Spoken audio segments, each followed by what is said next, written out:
Hello everyone, welcome to Idol coaching. My name is Krishnakant Singh Bundela और macroeconomics में financial system के हिंदी के part 1 में आप लोगों का हार्दिक स्वागत है। इस पार्ट में हम मनी मार्केट के बारे में और फाइनेंशियल सिस्टम के इंट्रोडक्शन के बारे में थोड़ा सा डिस्कशन करने वाले हैं।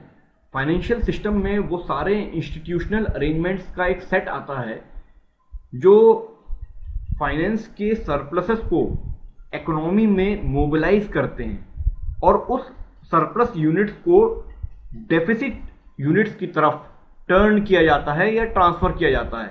जहां पैसा ज़्यादा है वहां से निकाल के जहां पैसा कम है या जो घाटे में जा रहा है वहां शिफ्ट किया जाता है।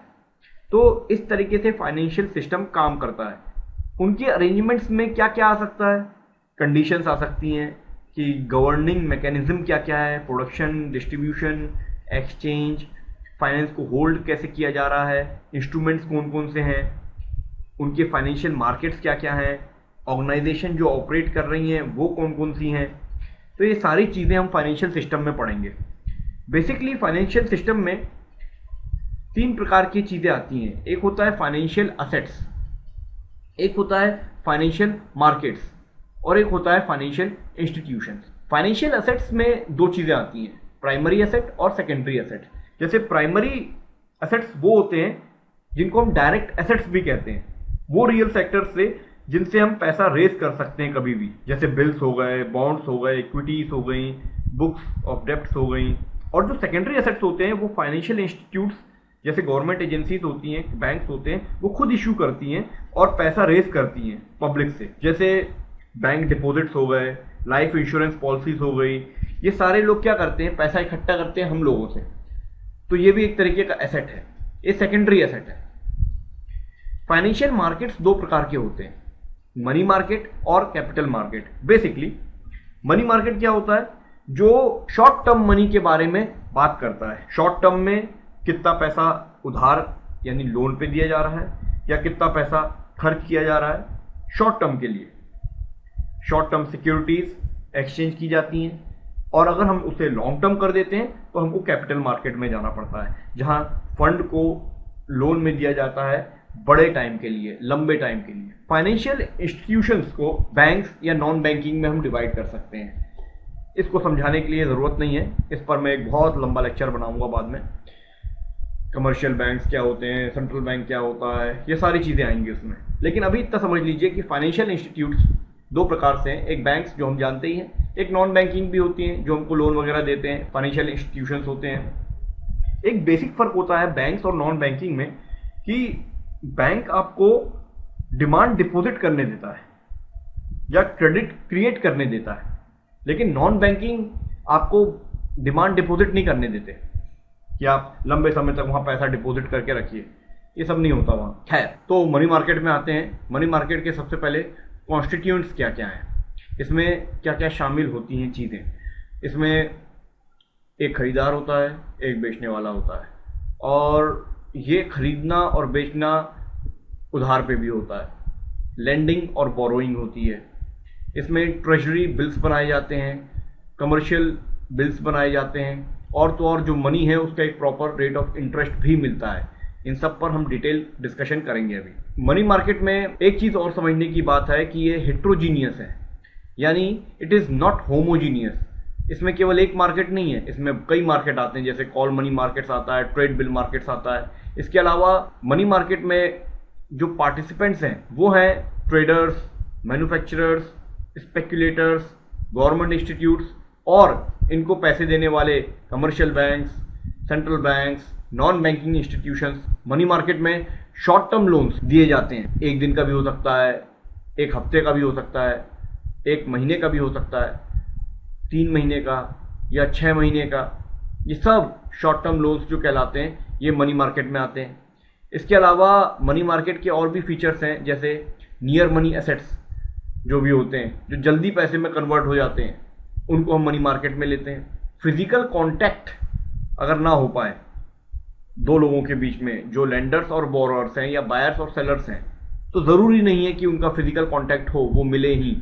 वो फ़ोन के थ्रू बात कर सकते हैं और ईमेल के थ्रू भी अपना ट्रांजैक्शन कर सकते हैं मनी मार्केट में।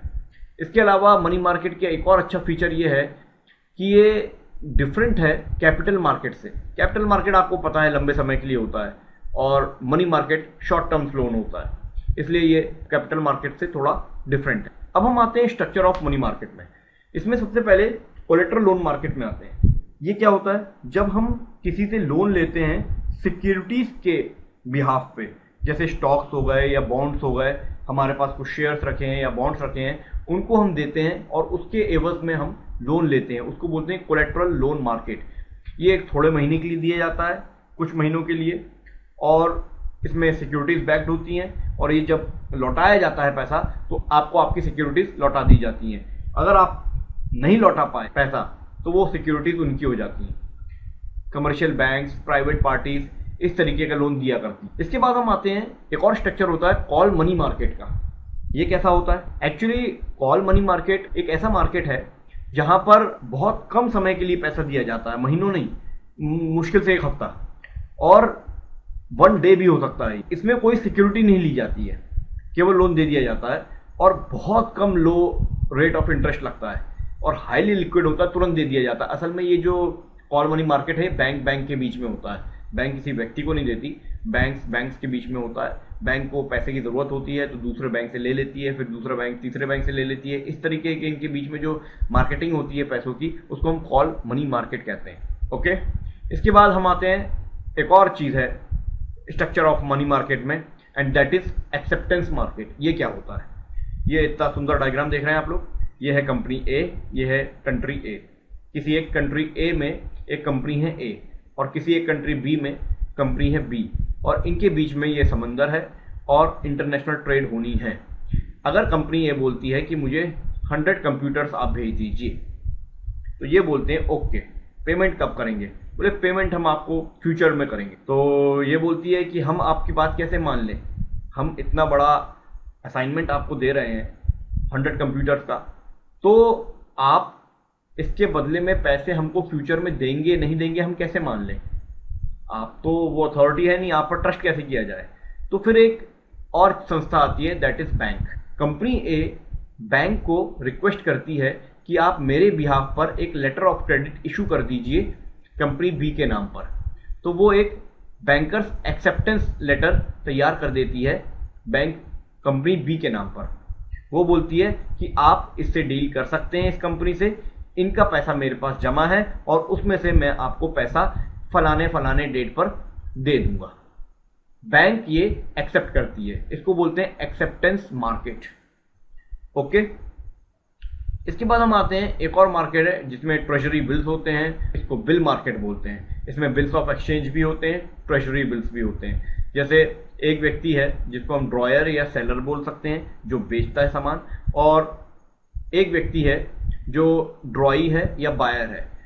देखिए, जो चीज बेचता है, जैसे आप किसी दुकान में गए और अगर आपने वहां से कुछ खरीदा तो वो बिल बनाकर देता है कि नहीं? तो सेलर हमेशा बिल देता है। तो ये जो बिल देगा फ्यूचर के लिए, ये देगा बिल्स ऑफ एक्सचेंज, और ड्रॉई उस बिल को अगर एक्सेप्ट कर लेता है तो वो बन जाता है लीगल डॉक्यूमेंट। ये इसलिए होता है कि ये ड्रॉयर जब कोई चीज बेचता है और बिल ऑफ एक्सचेंज इसको देता है कि आप फलाने डेट पर मुझे पैसा दे देंगे, तो ये पैसा डिमांड पे भी होता है या फ्यूचर डेट पे भी होता है। देखिए, पहले जो हमने पढ़ा है एक्सेप्टेंस मार्केट, उसमें एक पर्टिकुलर डेट पर ही पैसा देना होता है, वो चेक से अलग है, क्योंकि चेक एक तरीके का डिमांड मनी है, वो तुरंत आप चेक बैंक में जमा करेंगे और पैसा आपको मिल जाएगा। लेकिन ये जो एक्सेप्टेंस था, बैंक का एक्सेप्टेंस था, वो एक पर्टिकुलर टाइम पे मिलता है, और ये जो बिल ऑफ एक्सचेंज है ये पर्टिकुलर टाइम पे भी मिल सकता है और डिमांड पे भी मिल सकता है। ये दोनों ही तरीके का होता है bill of exchange. Treasury bill क्या होता है? जब बैंक सेंट्रल गवर्नमेंट के बिहाफ पर कोई सिक्योरिटी इशू करती है लोगों को और वो पैसा इकट्ठा करती है, उसको बोलते हैं ट्रेजरी बिल्स। जब हम ट्रेजर भरते हैं, अपना खजाना भरने की कोशिश करते हैं, पैसे की कमी आ जाती है, तब ऐसे बिल्स बनाती है बैंक, सेंट्रल बैंक, गवर्नमेंट के बिहाफ पे। Institution of money market, money market के इंस्टीट्यूशंस भी होते हैं। कमर्शियल बैंक्स के बारे में पूरा एक वीडियो बनेगा बाद में। अभी आप इतना समझ लीजिए कि सारे शॉर्ट टर्म फंड, फाइनेंसिंग, ये सब कमर्शियल बैंक से होता है। ये जो हमारे स्टेट बैंक ऑफ इंडिया है, पंजाब नेशनल बैंक, ये सब कमर्शियल बैंक्स हैं। सबसे बड़ा कमर्शियल बैंक हमारे इंडिया में एसबीआई है। ये डिस्काउंट भी दे सकता है, डिस्काउंट भी दे सकता है, बिल ऑफ एक्सचेंज जो होते हैं ना उस पर डिस्काउंट वगैरह भी देता है। और ये ऐसा बैंक है जहां पर जल्दी से लिक्विडिटी हो जाती है पैसों की। ये बैंक ऐसे होते हैं जो ये इंश्योर करते हैं कि ये केवल हाई रेट ऑफ इंटरेस्ट नहीं अर्न कर रहे हैं। जैसे ये लोन देते हैं, ट्रैक्टर के लिए लोन दिया, हाउस के लिए लोन दिया, उससे ये कमाते हैं, एजुकेशन के लिए लोन दिया, इंटरेस्ट कमाते हैं। लेकिन उसके सेम टाइम पर ये अपने पास पैसा लिक्विड फॉर्म में भी रखते हैं, जिससे हम लोग पैसा निकाल सकते हैं, डाल सकते हैं। ये लिक्विडिटी मेंटेन भी करते हैं। इसके बाद आता है सेंट्रल बैंक, जो आपको पता ही है बड़ा बैंक होता है और ये लोन देता है सारे छोटे छोटे बैंक्स को, यानी सारे कमर्शियल बैंक्स को। उनसे इनका टाई अप होता है और ये मनी कंट्रोल भी करता है। साथ साथ हमारे देश में जितना भी मनी सप्लाई हो रहा है उसको कंट्रोल करने वाला भी सेंट्रल बैंक होता है, जिसको आप मॉनेटरी पॉलिसी बोलते हैं ना। और एक होता है एक्सेप्टेंस हाउस, डिस्काउंट हाउस या बिल ब्रोकर्स। ये क्या है?